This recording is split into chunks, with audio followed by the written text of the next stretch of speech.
जाप करने या उपास करने के लिए जब तैयार हों और आगे बढ़ें, उपवास करते समय, तप साधना करते समय कोई परिवार का व्यक्ति आकर यदि आपका हाथ पकड़कर उठा दे या आपको अपशब्द कहे तो ये श्रेष्ठता नहीं। आप करो पशुपति व्रत, आप करो सोमवार के व्रत, पर निवेदन है कि व्रत करते समय व्रत के पहले आपके परिवार वालों को, आपकी पति को, माता पिता को, परिवारजन को ये बात बता दी जाए कि हम ये व्रत कर रहे हैं। क्यों? उसका कारण केवल इतना सा है कि जब हम ये परिवार वालों को बता देंगे कि हम व्रत कर रहे हैं तो आपके व्रत में कोई टोकने वाला नहीं रहेगा, आपके व्रत को कोई रोकने वाला नहीं रहेगा और आप निष्कपट भाव से भगवान की अविरल भक्ति को धारण कर सकते हो। निष्कपट भाव भगवान के भजन को धारण कर सकते।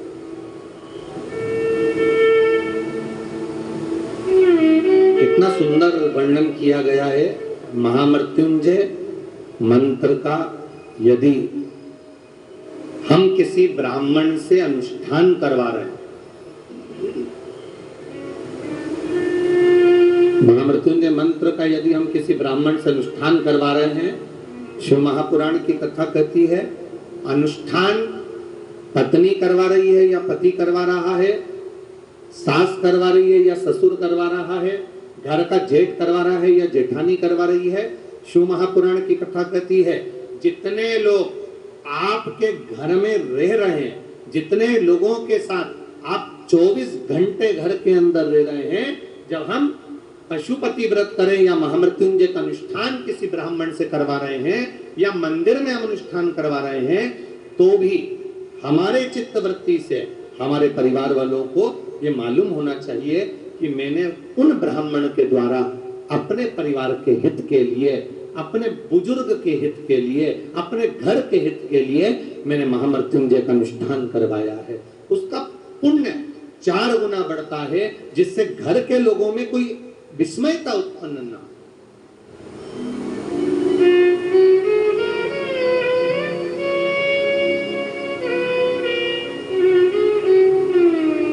हमारे भीतर कोई विस्मयता उत्पन्न न हो,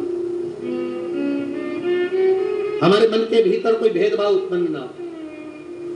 और हम तो यहां तक कहेंगे, आप अगर शंकर जी के मंदिर में जा रहे हो, 1 लोटा जल चढ़ा रहे हो, शंकर जी के मंदिर में पहुंचकर 1 लोटा जल समर्पित कर रहे हो, तो भी आपके घर के लोगों को मालूम होना चाहिए कि ये पास वाले शिव मंदिर में गई है, मेरे पास के मंदिर में मेरा घर का बच्चा शंकर जी को जल चढ़ाने गया है, मेरा पति पास के मंदिर में शंकर भगवान को जल समर्पित करने के लिए गया है। ये घर के लोगों को ज्ञात होना चाहिए।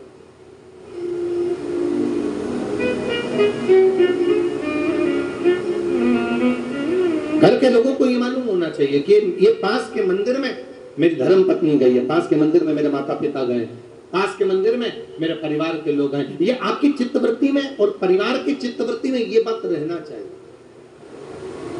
छुपा कर नहीं जाना।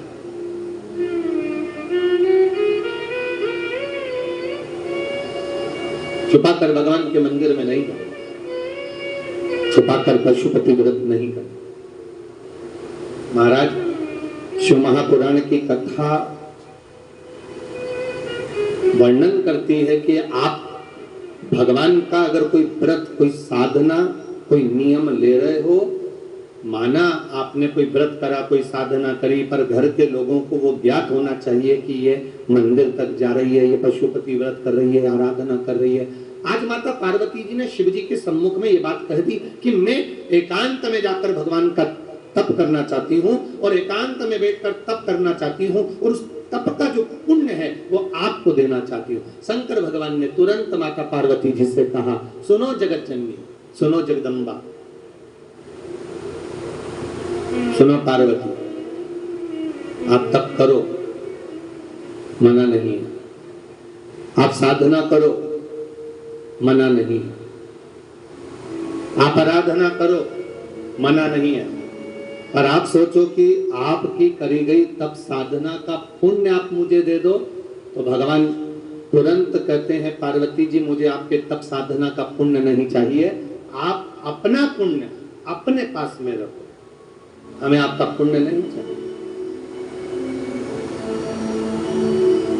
अभी तक जितनी शिव महापुराण की कथा हुई उस कथा में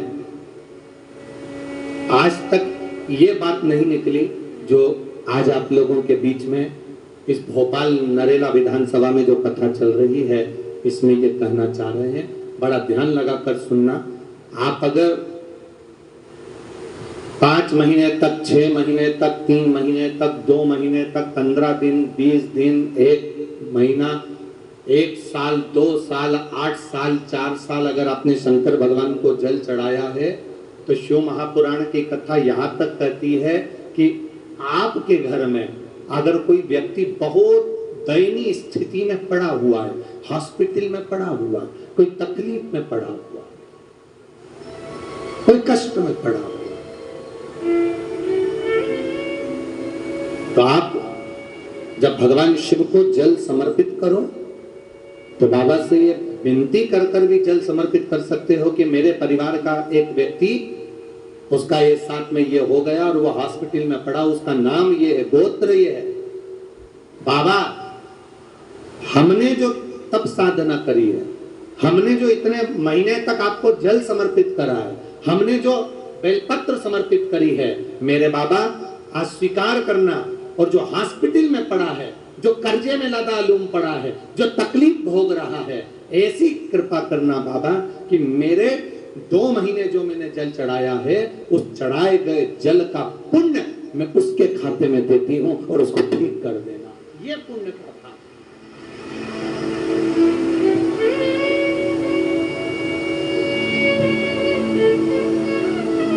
ये पुण्य का भाग है।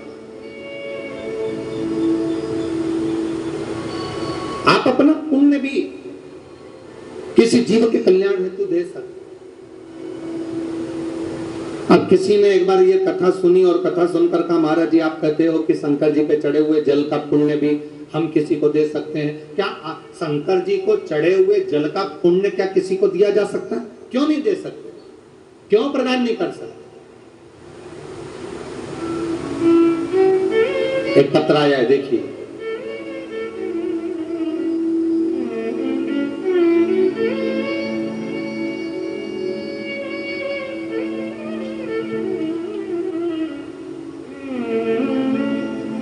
मेरीना विश्वकर्मा, पति श्री कैलाश विश्वकर्मा, अयोध्या नगर एन सेक्टर से आई हूं। कहीं बैठी हो तो हाथ हिला सकती हैं।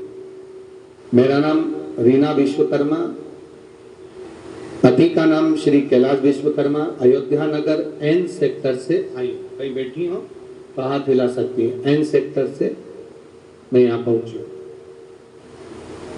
बाबा की कृपा का मैं क्या वर्णन करूं। मेरी भाभी को कोई संतान नहीं थी,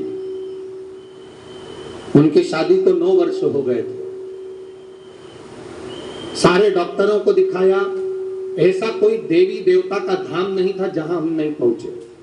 डॉक्टरों का इलाज भी करवाया पर संतान की प्राप्ति नहीं हुई। मेरी भाभी देव देवता सब पूजने के बाद हार गई तो उन्होंने फिर देवताओं का स्मरण करना भी बंद किया। तब मैं भगवान शिव के मंदिर जाया करती थी, शिव की आराधना करी करती थी। गुरुजी आप कहते हो कि शंकर भगवान पे चढ़े हुए जल का पुण्य दे सकते हैं, तो ये पुण्य की कथा कर रही है। मैंने जो 6 महीना भगवान शंकर की आराधना करी, उस आराधना का पुण्य मैंने भगवान देवादिदेव महादेव से कहा कि अगर आप सच्चे हो तो मेरी भाभी का गर्भ ठहर जाए, ऐसी कृपा करना। और बाबा 9 वर्ष के बाद मेरी भाभी के यहाँ संतान की प्राप्ति हुई, इसलिए मैं बाबा को यहाँ प्रणाम कर रही। ये शिव तत्व।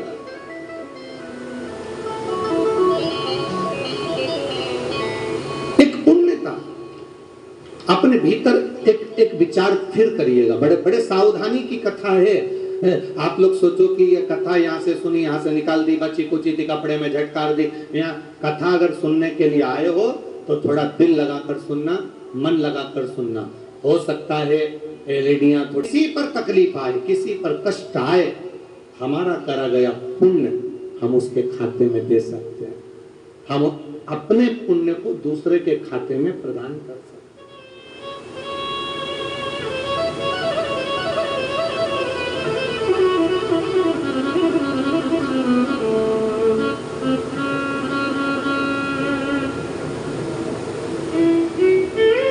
बेलपत्र, जरा ध्यान देना हो, ये बेलपत्र जो होता है,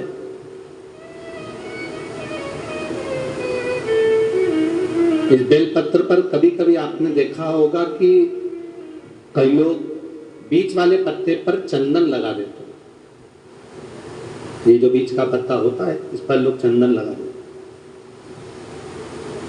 शिव महापुराण की कथा कहती है,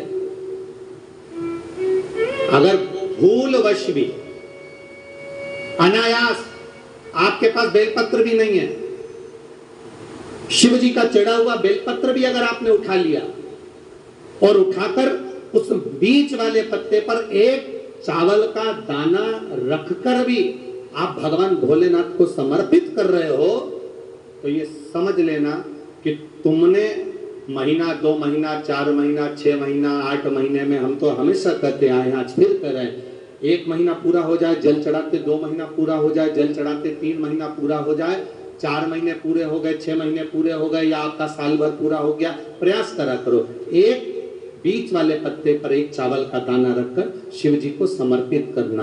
क्यों?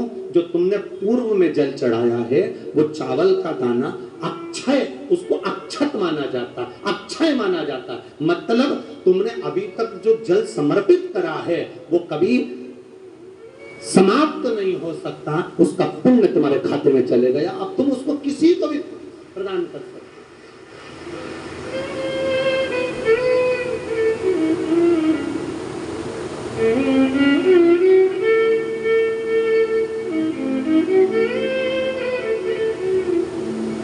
बहन भाई को तिलक करती है रक्षाबंधन पर, माथे पर तिलक लगाने के बाद में चावल लगाती कि नहीं लगाती? बोलो, जम के बोलो जरा। लगाती है? बोलते जाओ जरा। लगाती है, ठीक है। मंदिर में आप पूजन कर रहे हो, घर में कोई अनुष्ठान कर रहे हो, पंडित जी तुम्हारे मस्तक पर तिलक करते हैं तो चावल लगाते कि नहीं लगाते? बोलो बोलो, जम के बोलो। लगाते। तुम्हारे घर में शादी ब्याह होता है तो तिलक करा जाता है तो चावल लगाया जाता कि नहीं लगाया जाता? लगाया जाता। सब समय पर चावल, मस्तक पर कंकु का तिलक, चंदन का तिलक, जो भी तिलक तुम्हारे मस्तक पर लगा है, कोई अगर लगाएगा शुभ कार्य में तो चावल जरूर लगाएगा। बस एक कार्य ऐसा होता है जिस समय पर मस्तक पर तिलक करा जाता है पर चावल नहीं लगाया जाता।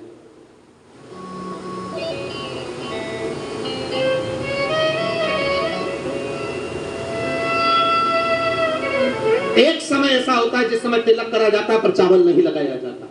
चावल का मतलब है अक्षय, मतलब बार बार भगवान ऐसा मौका लाए, बार बार भगवान ऐसी कृपा करे कि तुम ऐसा अनुष्ठान करते रहो, पुण्य करते रहो, सत्कर्म करते रहो, 16 सोमवार के व्रत करते रहो, चतुर्थी के व्रत करते रहो, तुम छठ की पूजन करते रहो, तीज का व्रत करते रहो, सोमवार का व्रत करते रहो, तुम्हारे घर में हमेशा ऐसे शुभ कार्य होते रहे। केवल अक्षय, अक्षत एक जगह पर नहीं लगाया जाता। कब नहीं लगाते अक्षत को? मस्तक पर तिलक करते समय अक्षत कब नहीं लगाया जाता? केवल एक समय पर। कब? जब घर में कोई शांत हो जाता है, और शांत होने के बाद जब मस्तक पर पगड़ी का क्रम होता है, उस पगड़ी के क्रम पर तिलक तो लगाया जाता है पर चावल नहीं लगाया जाता। भगवान से प्रार्थना करते हैं ये बार बार मौका मत देना, जो हो गया उसको समाप्त, ऐसा मौका बार बार ना दीजिएगा। हाँ, पगड़ी पर से उठ गए, अच्छा काम करने के लिए मंदिर जा रहे हो, स्थान छोड़ने के बाद अब तिलक लगाओ और उसमें चावल ढेर सारा लगाओ, कोई मना नहीं, पर अक्षय, उस अक्षत की की महत्वता को समझना कि उसको बारंबार प्राप्ति ना हो, ऐसे कार्य की प्राप्ति ना हो, अच्छे कार्य की प्राप्ति, श्रेष्ठ कार्य की प्राप्ति, शुभ कार्य की प्राप्ति। अगर मौका मिले तो एक बार भविष्य पुराण, और एक बार मौका मिले तो कूर्म पुराण, और एक बार मौका मिल जाए तो नंदी पुराण, ये 3 पुराणों का स्मरण करना, इसमें आपको अक्षत की महत्वता प्राप्त हो। भविष्य पुराण, कूर्म पुराण और नंदी पुराण, इन 3 पुराणों में आपको अक्षत की महत्वता प्राप्त होगी कि चावल की महत्वता क्या है। एक चावल का दाना जब अशोक सुंदरी वाली जगह पर चढ़ाया जाता है, एक चावल का दाना अशोक सुंदरी वाली जगह पर चढ़ाया जाता है।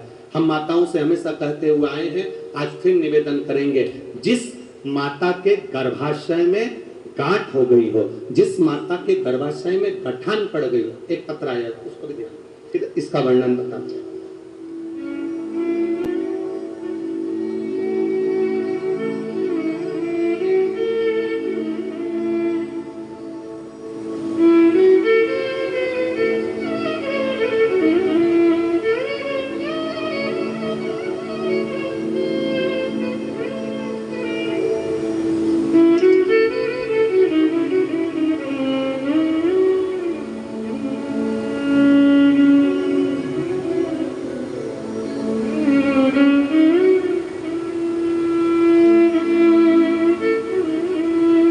मैं गंगा बरोसिया प्रीतनगर भोपाल से हूं। कहीं बैठी हो कहा दिला सकती हूँ। मैं गंगा बरोसिया प्रीतनगर भोपाल से हूं। एक चावल का दाना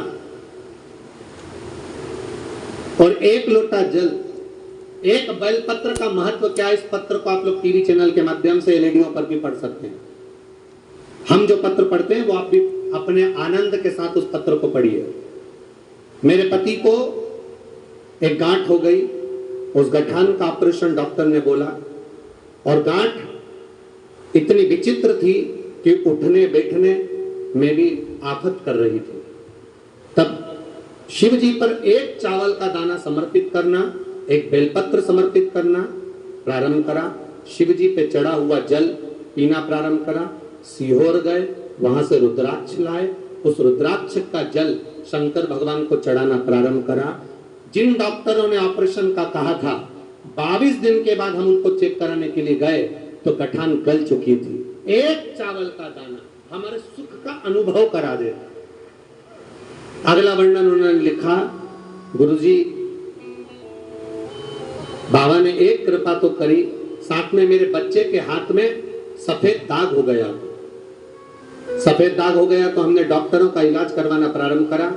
आयुर्वेदिक दवाई भी ली, पर वो दाग समाप्त नहीं हो रहा था। जब दाग समाप्त नहीं हो रहा था, तब शंकर जी के मंदिर में जाकर समी के पत्ते का आपने जो प्रयोग बताया था वो करना प्रारंभ करा, और बाबा की कृपा से शिव जी का चढ़ा हुआ जल शरीर पर लगाना, और पूर्णिमा के दिन गाय जो अपने बछड़े को दूध पिलाती है, उसका जो फेम बछड़े के मुंह पर आता है वो शरीर पर लगाना, और लगाकर उसको बैठना। उससे मेरे बच्चे के शरीर पर से सफेद दाग पूरा समाप्त हो गया। ये शिव का एक अक्षर, एक चावल का दाना। गर्भाशय में गांठ हो गई, डॉक्टर को दिखाया। गर्भाशय में बच्चा दानी के अंतर्गत गांठ पड़ गई, गर्भाशय में गांठ पड़ गई, बड़ी तकलीफ की जिंदगी जी रही है। डॉक्टर कह रहा है ऑपरेशन करवाओ, डॉक्टर कह रहा है ऑपरेशन करवाना पड़ेगा। एक बार मेरे भोलेनाथ पर जल चढ़ाना प्रारंभ करो। एक चावल का दाना अशोक सुंदरी की जगह मालूम है ना सबको? अरे बोलो, अशोक सुंदरी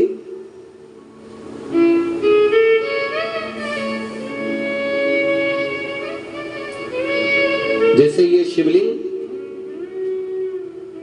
ये जलाधारी गोल माता पार्वती जी का हस्तकमल, यहां से जो जल बहता है, इधर गणेश जी का सीधे हाथ पर स्थान, इधर कार्तिकेय जी का स्थान, बीच में मोटी सी एक लाइन होती है शिवलिंग के सामने, वो अशोक सुंदरी का स्थान। कई बार वहां सांप बना होता है, कई बार अशोक सुंदरी का स्थान बना होता है। ये शिवलिंग, पार्वती जी का हस्तकमल, गणेश जी का स्थान, षडानंद कार्तिकेय जी का स्थान, बीच में अशोक सुंदरी का स्थान। ऊपर से जो बूंद बूंद पानी गिर रहा है वो शंकर भगवान की 5 लड़कियां, जया, विषहरा, शामरीबारी, दौतली और देव, ये शंकर जी की 5 बेटियां ऊपर से जल गिरा रही।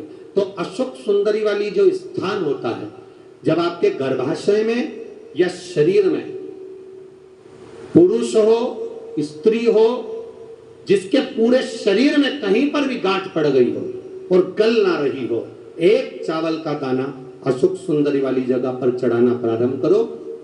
शिव जी पे जल चढ़ाना प्रारंभ करो, उस जल का आचमन करना प्रारंभ करिए। आप 3 महीना, 4 महीना, 5 महीना करते रहो, उसके बाद जांच जरूर करवाना हॉस्पिटल में जाकर कि गांठ गली कि ना गली। पर विश्वास रखो, भरोसो दृढ़ इन चरणन करो, श्री वल्लभ नक चंद्र छटाबिन सब जग माही अंधेरो। भरोसा मूल होना चाहिए, भरोसा मूल हो। हमारा अगर विश्वास नहीं है तो फिर भगवान भी नहीं है। मानो तो मैं गंगा माहूं, ना मानो तो बहता। आपका अगर भरोसा कहता है कि मैंने जल चढ़ाया और मेरा महादेव सुनेगा, आपने सोच लिया कि मेरा महादेव सुनेगा, तो महादेव सुनेगा। और आपने अंदाजा लगा, कई लड़कियां जब शादी करती हैं तो पहले से गलत सोच बना कर आती हैं कि सास तो डेंजर होती है। कईयों के मन में भाव आता है सास बुरी होती है, सास अपशब्द कहती है, सास गाली देती है। कई लोगों से सुना, जिससे मिलो उसकी सास ऐसी हो गई, कोई ने कहा हमारी सास ऐसी थी। लड़कियों ने अपनी चित्तवृत्ति में भर लिया कि सास बुरी होती है। जब चित्तवृत्ति में भर लिया कि सास बुरी होती है, तो वो कितने भी अच्छे घर में चली जाए, उसको सास बुरी ही लगेगी, ये निश्चित है। और अगर आपने मन में सोच लिया कि जो किस्मत में लिखा होगा देखा जाएगा, संसार सागर में जन्म लिया है, सुख दुख चलता रहता है। अगर कोई बेकार भी मिल गया ना, तो अपना स्वभाव से मैं उसको अच्छा बना लूंगी, मुझ में वो क्वालिटी है, तो वो अच्छा हो जाए। आप पहले से विचार कर लीजिए। करुणा सागर, एक चावल का दाना अशोक सुंदरी वाली जगह पर समर्पित कर शिव पर चढ़ाया गया जल हमारे जीवन की सार्थकता दे जाता है। पार्वती मैया तब करने जा रही है, पार्वती मैया तब साधना में डूबने के लिए जा रही है। शिव जी से कह रही है, मैं अपना पुण्य आपको देना चाहती हूँ, मैं अपना पुण्य आपको समर्पित करना चाहती हूँ। आप इस पुण्य को प्राप्त करना, इस पुण्य को लेना, आप इस पुण्य को लेना, मैं आपको पुण्य देना चाहती हूँ। पार्वती जी काशी के मध्य में गंगा का पावन तट, जहां पर माता पार्वती जी तप करने के लिए बैठ गई।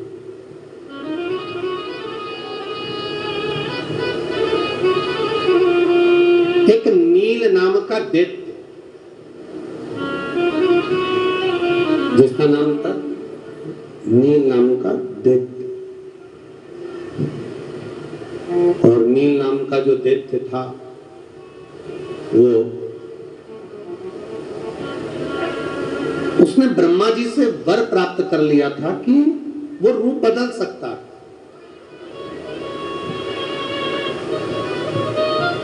वो अपना स्वरूप बदल सकता है।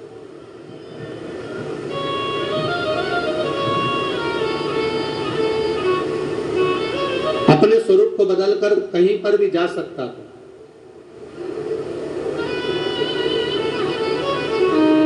अब दैत्य नील जहां पर माता पार्वती जी तप साधना में बैठी थी, कभी वो मगर का रूप रख कर आ जाता, कभी वो पक्षी का रूप रख कर आ जाता, कभी वो पशु का रूप रख कर आ जाता, कभी वो एक कीड़े का रूप रख कर आ जाता है। हम नील दैत्य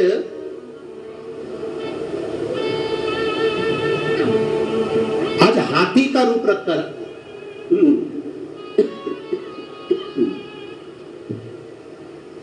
और हाथी का रूप रखकर जब नील दैत्य आया, हाथी का रूप रखकर जब नील दैत्य पहुंचा तो उसने माता पार्वती जी के चरण कमल को पकड़कर तब साधना से हिलाना चाहिए।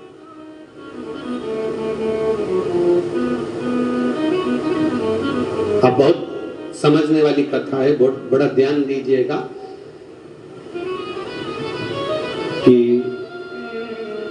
कई लोग प्रश्न करते हैं, गुरुजी आप कहते हो कि शिवजी पे चढ़ी हुई बेलपत्र खाना चाहिए, तो उस बेलपत्र को अगर हम पेड़ पे से तोड़े और पेड़ पे से तोड़कर अगर खा लें तो क्या वो असर नहीं करेगी? जरा समझिएगा कथा को। अगर हम पेड़ पे से बेलपत्र तोड़ लें, वृक्ष पे से बेलपत्र तोड़ लें और वृक्ष पे से बेलपत्र तोड़ने के बाद अगर हम खा लें तो क्या वो असर नहीं करेगी? हम कहते हैं आप मेडिकल पे से गोली ले आओ सिर दर्द की और खा लो। आप मेडिकल पे से पेट दर्द की गोली लो, खा लो, मना नहीं है। पर 2 दिन 3 दिन, एक दिन आपका सिर दर्द बंद हो गया, 2 दिन सिर दर्द बंद हो गया, एक दिन तुम्हारा पेट दर्द बंद हो गया और वापिस पेट दुखने लगा, वापिस सिर में दर्द होने लगा, तो बोलो डॉक्टर के पास जाओगे कि नहीं जाओगे? अरे बोलो, जम के बोलो जरा, जाओगे ना? फिर डॉक्टर जो दवाई लिखेगा वो खाओगे कि नहीं खाओगे? खाओगे ना।